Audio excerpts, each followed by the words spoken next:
Hey, Chris. Going on. What's up, Frank? Hey, you guys. Hey, Aaron. What did I miss? Anything good? Yeah. So similar voting process to last time. Everyone on the Maven team gets votes. Hall of Famers get votes. Previous challenge winners get votes. This time we did stacked and ranked votes, so we could weight it, and that allows us to determine the actual seeds for our 16 finalists. Boom. Okay, love it. Okay, so the first two in the consideration, seed 1 and seed 16. And the first one we've got on the screen is seed 1 from Martin Tanger. To Aaron's point, I like that they normalized the metrics. They focused on game score. And I really liked how they kind of chunked the voting into topics or categories. So like rookie performance, their average game score over time, their accuracy, and their playoff performance. I just thought that really created a nice, clean narrative start to finish. And I think this is the best use of the funnel visuals that I've seen from anyone so far. So this was one of my top picks too. All right, so now let's jump over to Anusha, seed 16.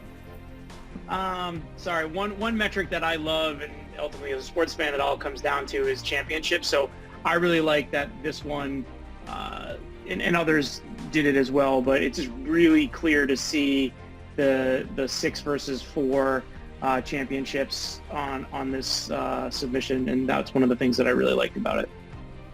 All right, time to vote. Yeah. Hold them up on 3. 1, 2, 3. Unanimous. All right.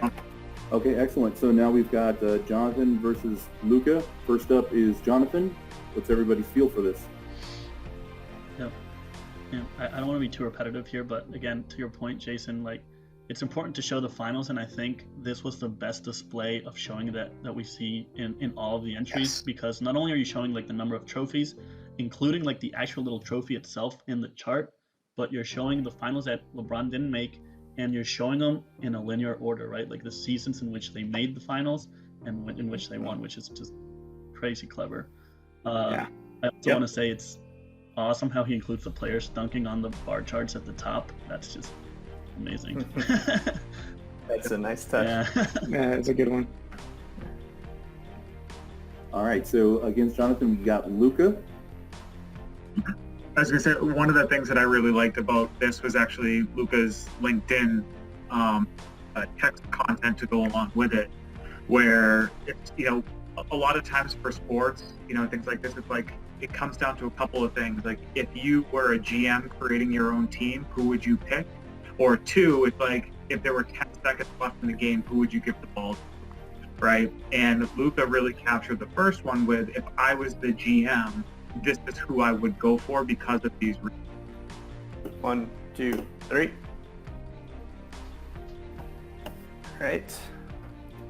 So our number 2 seed moves on. Let's jump into Tranquility versus Hassan. This is seed 7 versus seed 10. And let's start off with seed 7, Tranquility.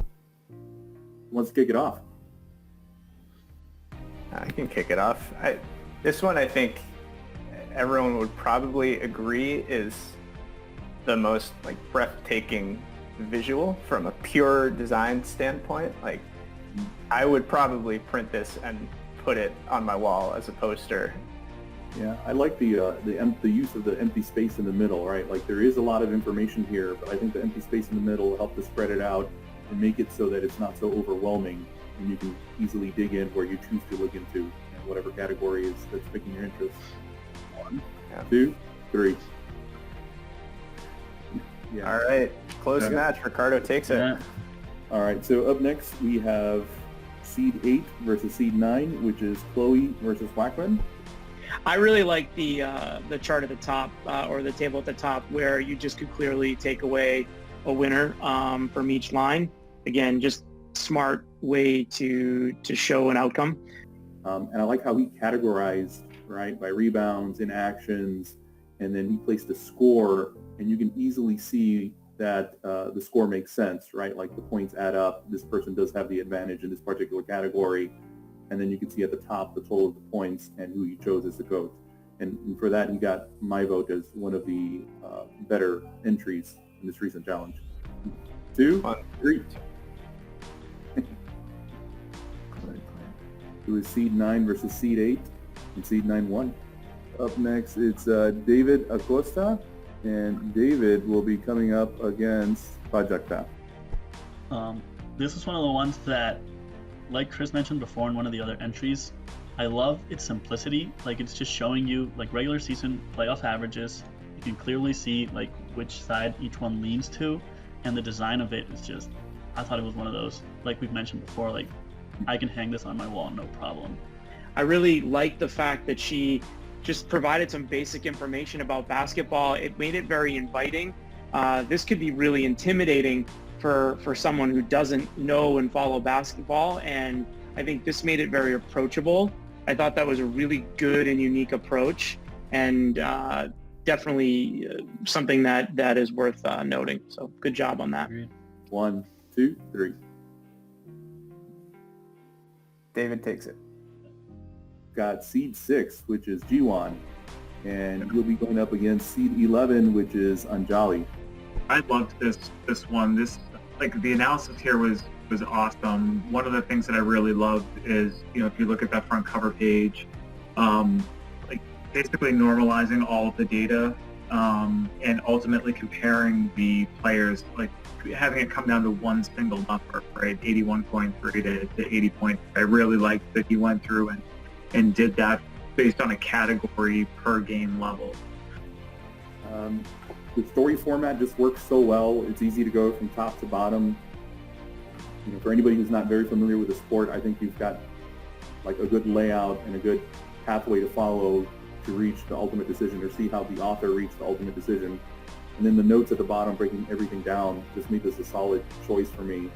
1, 2, 3.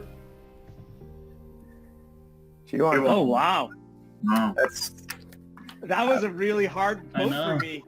Okay, all right. So up next, we've got Jerome. He is C3, and he'll be going up against Federico. What I really liked about this one is that the design was so strong, and he was I think he was the first one, that he literally inspired the design of others in this challenge, which is insane. So huge props to that.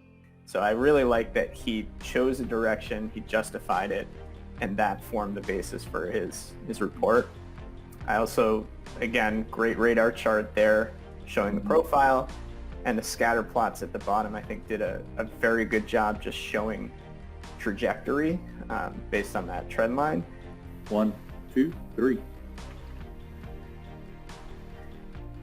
Oh, it's a close one. Wow, 3-2, Jerome takes it.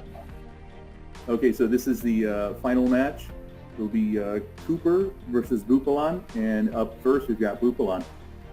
Who wants to kick it off? Nice. So I'll jump in here. So yeah, there are a few things about this dashboard that stood out to me that I really liked. One of them that I kind of was joking about, but in all seriousness, the Toon Squad jerseys here really made me laugh. Where, you know, the nod to Space Jam there. I think LeBron's is coming out this summer. So that was a really cool little fun addition there, I thought.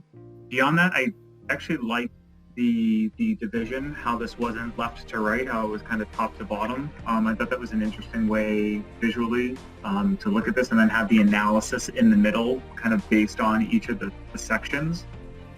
Yeah, I mean, simple but really effective use of information. I like the Olympic gold medals being added into the mix. That was a nice touch, and I love the Scottie Pippen quote. 2, 3. Clay takes it. Clay takes it. So that wraps things up. We've got our Elite 8. Great competition. That was. Some of these are really fun. tough.